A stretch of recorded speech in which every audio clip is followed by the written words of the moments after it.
सजनवा पियर के रखी हालाज।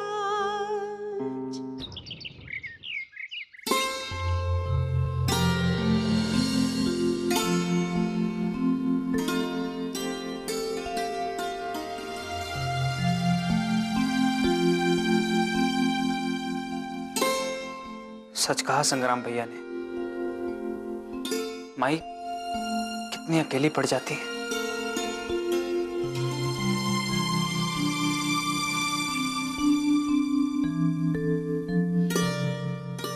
माई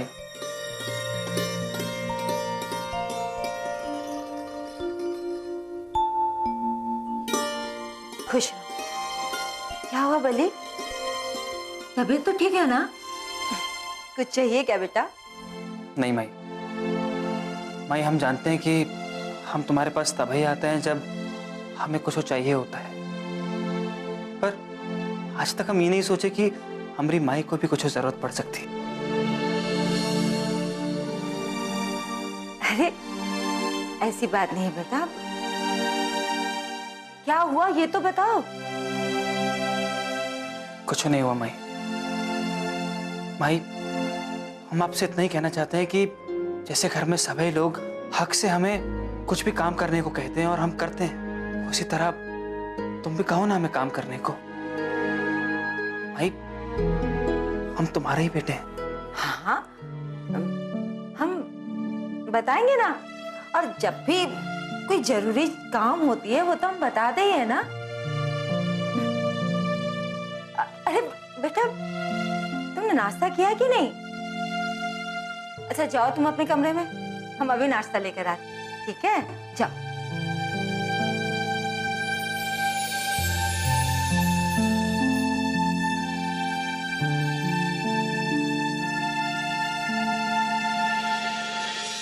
जी भैया आप नहीं आ पाएंगे अभी?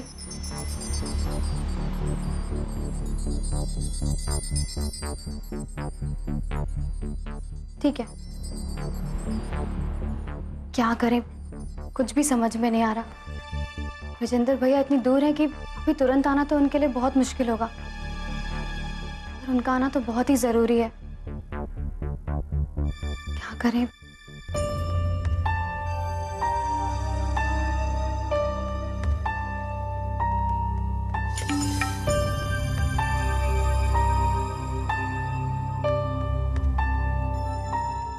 सुनिए, आप हमारा एक बहुत जरूरी काम करेंगे प्लीज?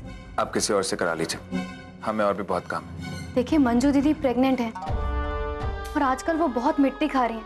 आपको इसका मतलब पता है? इसका मतलब ये है कि उनके अंदर आयरन और मिनरल की कमी हो गई है।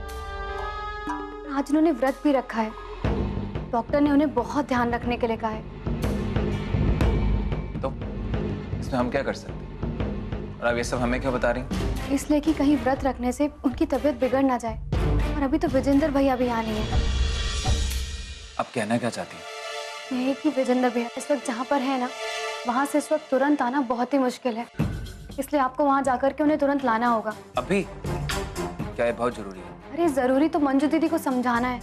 भैया उन्हें फोन किए थे पर उनकी कोई बात सुनने को तैयार नहीं है, बात ही नहीं कर रही है वो।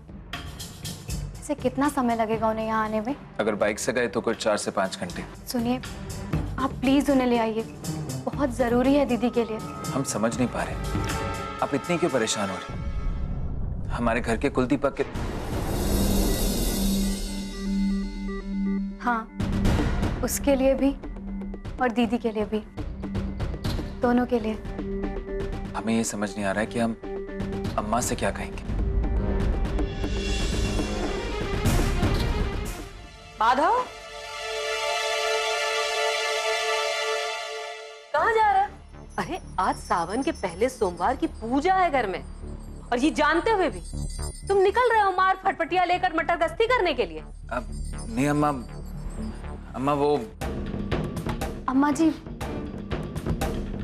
वो हमें कुछ मंगाना था, वो बहुत जरूरी, बस इसीलिए जा रहे थे। पूजा तक आ जाएंगे वापस।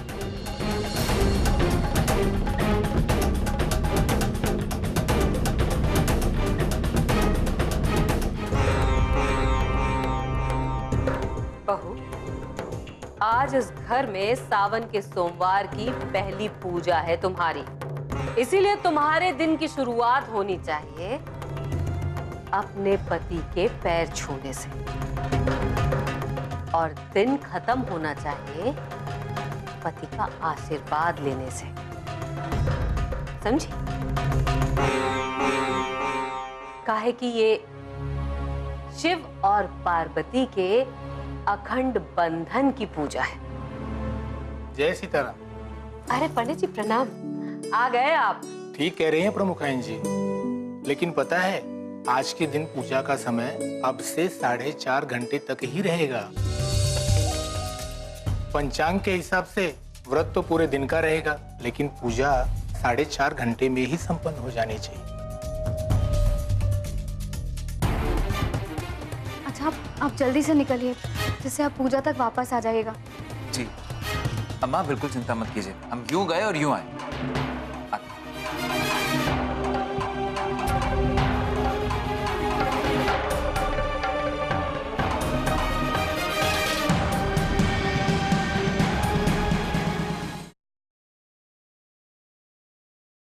सजनवा पियर के रखी हलाज।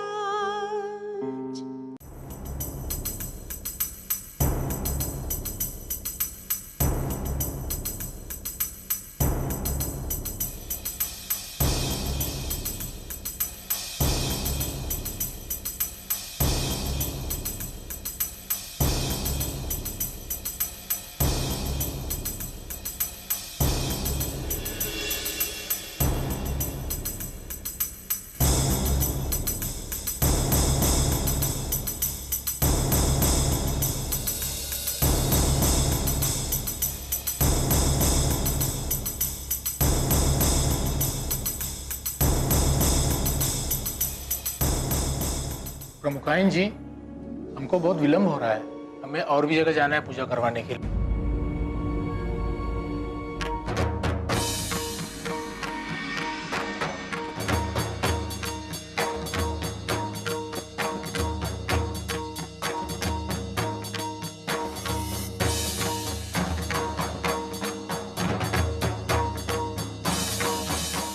ये भगवान, ये जल्दी से आ जाएं। अगर देर हो गई तो सब हमारे सर पर आएगा। बहू, ऐसी कौन सी जरूरी चीज मंगानी थी तुमको जो पूजा तक का इंतजार नहीं हुआ तुमसे?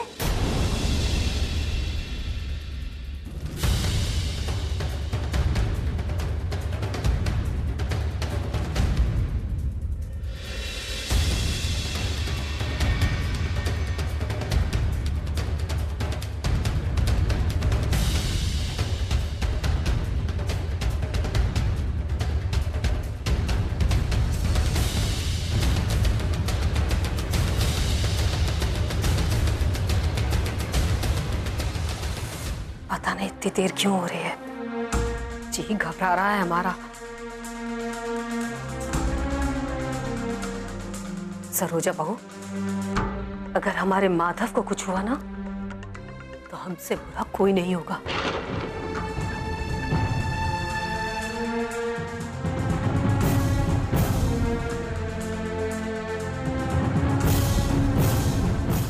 हे भोले बाबा, हमारे बेटे की रक्षा करना प्रभु, हमारे बेटे की रक्षा करना।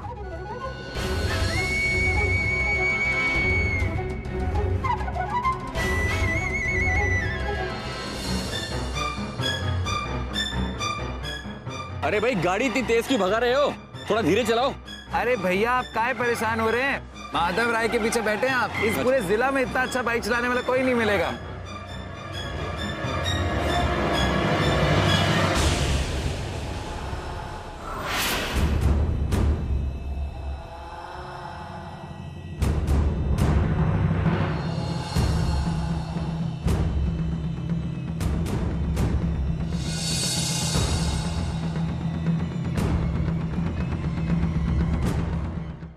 भैया लगता है कोई एक्सीडेंट हो गया है।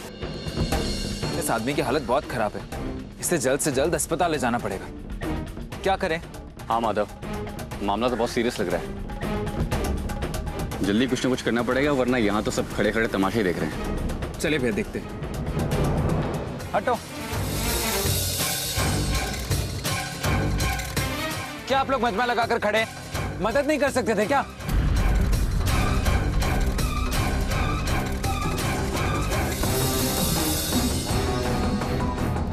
भैया इसकी हालत तो बहुत खराब लग रही है। इसे जल्दी लेके जाना पड़ेगा। लेकिन भैया कैसे? हमारे पास तो गाड़ी भी नहीं है।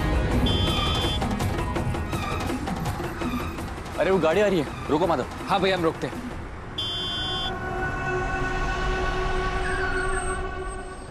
सुनिए ना, वहां पे एक एक्सीडेंट हो गया, हमें आपकी गाड़ी चाहिए, उसे अस्पताल लेके जाना है। अरे भैया भैया रुकिए, वहां किसी की जान जा रही है और तुझे भागने की पड़ी है। रुक गाड़ी। चलो हाथ लगाओ। उठाओ जल्दी।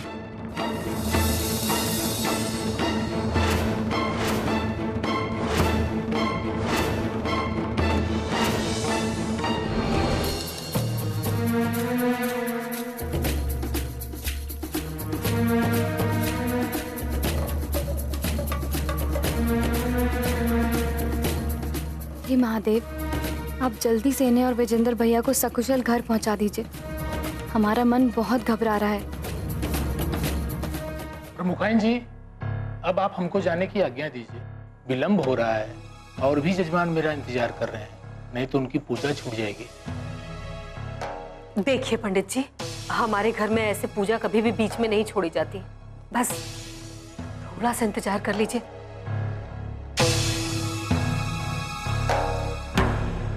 पंडित जी, आप पूजा शुरू कीजिए। इस घर की शांति के लिए हम दोनों पूजा पे बैठेंगे। जी।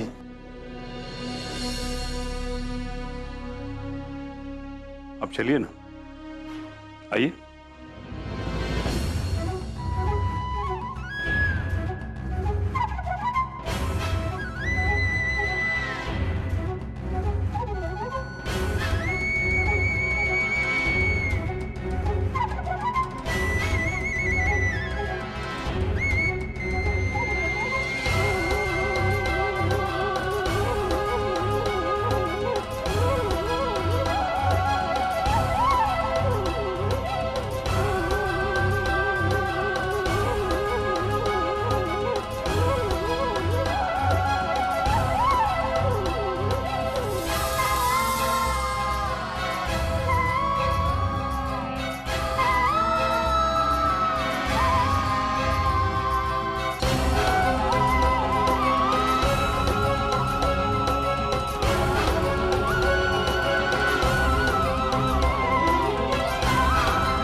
दीदी की तबीयत खराब हो रही है।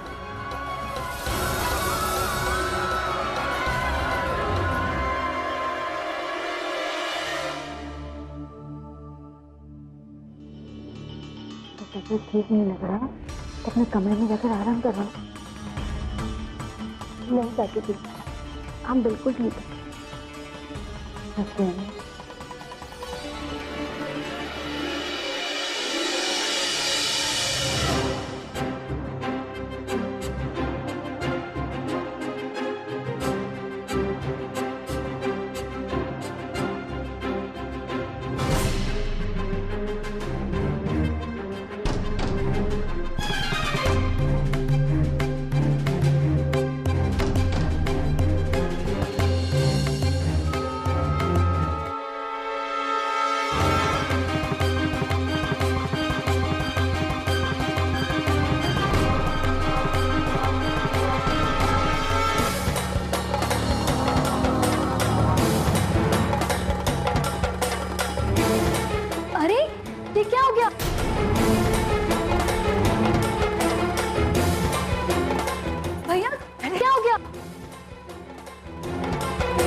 भैया ये सब क्या हो गया?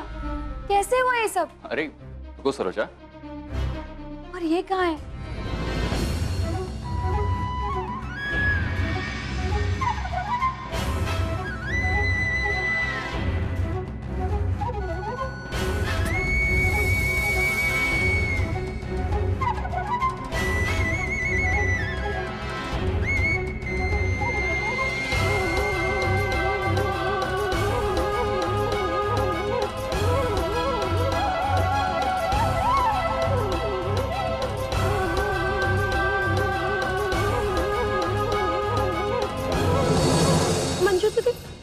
मंजू दे दो।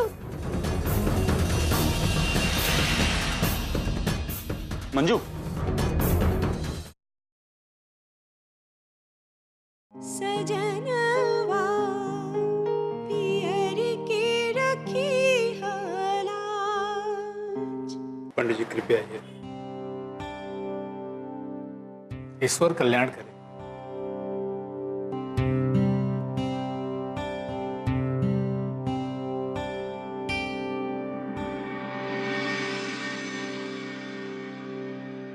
कब से झूठ बोलने लगे तुम बेटा?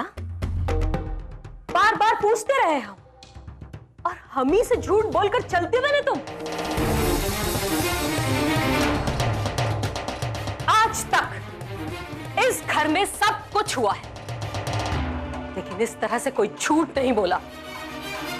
सरोजा बहू तुम, 2 दिन हुआ नहीं तुमको इस घर में आके, और इस घर के सारे नियम कानून उठाकर ताक पे रख दिए तुमने। देख रहे हैं हम, अपनी मर्जी चला रही हो इस घर में तुम। ये घर हमारा है, और हमारे घर में कोई अपनी मनमानी करे पसंद नहीं हमें। कोई दिक्कत है, परेशानी है कोई? अगर है तो बोलो, तुम्हें तुम्हारे मायके भिजवाने का इंतजाम कर देते हैं हम।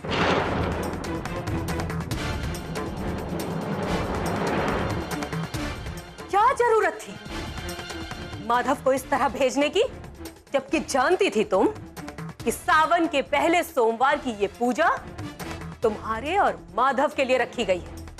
बोलो। अम्मा जी, वो मंजू दीदी ने व्रत रखा था ना, और उनकी तबीयत बहुत बिगड़ गई थी, बस इसीलिए विजेंद्र भैया को। बस,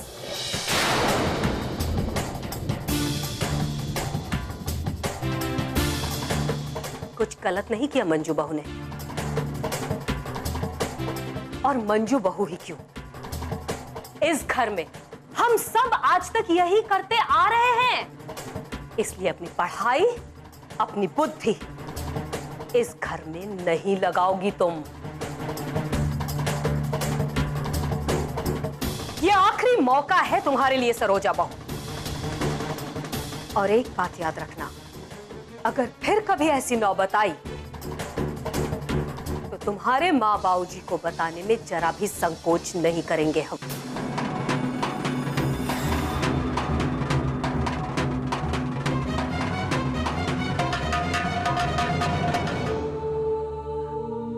चलिए, आपको खाना लगा दूं।